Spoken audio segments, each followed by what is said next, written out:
সানগ্লাসে।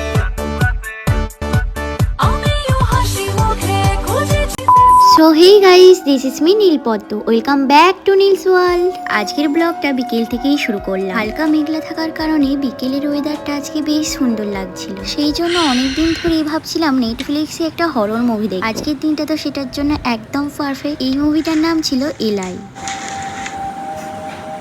বিকেলে সবাই বললো ওয়াটারমেলনের আজকে জুস খাবে।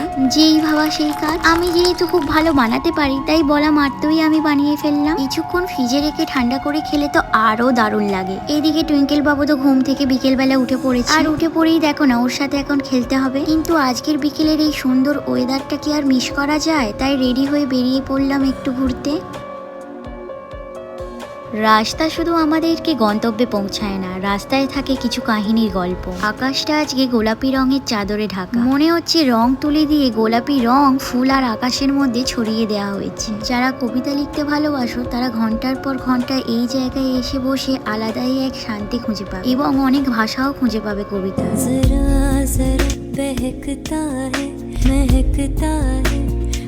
জানি এখন তোমরা অনেকেই ভাবছো জায়গাটা কোথায়, তাই না? জায়গাটা হলো কোলাঘাটের টাউনশিপ। তোমরা একবার হলেও কোলাঘাটের টাউনশিপের এই জায়গাটা ঘুরে যেতে পারো। আর এই জায়গাটার সৌন্দর্য ভাষায় বলে তোমাদেরকে বোঝাতে পারবো না।